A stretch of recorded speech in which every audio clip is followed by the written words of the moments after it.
నాకు మీ ఇద్దరిని అలా చూస్తుంటే హ్యాపీగా ఉందండి. మీకు ఒక గుడ్ న్యూస్ ఉంది రాజాగారు. ఏంటండి అది? అది ఇక్కడ కాదండి, అందరి ముందు చెప్తా. సరే పదండి. ఎక్కడికి రా? జేసీ గారికి టైం పాస్ అవ్వట్లేదంట, బయటికి వెళ్ళి ఏమన్నా ఫుడ్ పట్టుకురమ్మన్నారు. టైం పాస్ అవ్వకపోవడం ఏంటి? చాలా వర్క్ పెట్టుకుని మేడం ఏమో న్యూస్ అంటున్నారు. నూసు లేదు నూసేసు లేదు, ఈ రోజు అంతా నెట్వర్క్ పనిచేయదంట. నీకు పెద్దగా ఏం పని ఉండదు, సరదాగా బయటికి వెళ్ళి టీ తాగుదాం పదండి. సరే వెళ్ళి పనిచేసి వస్తాం. ఓకే. ఈ నెట్వర్క్ ఇష్యూ ఏంట్రా? రాత్రి గాలివానికి చెట్లు ఇరిగి వైర్లు తెగిపోయాయి. సాయంత్రం కానీ సెట్ కాదంట.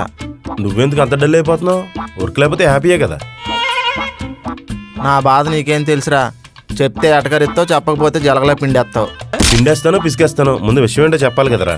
మా ఆవిడ నా మీద గృహహింస కేసు పెట్టిందిరా. అదేంటది?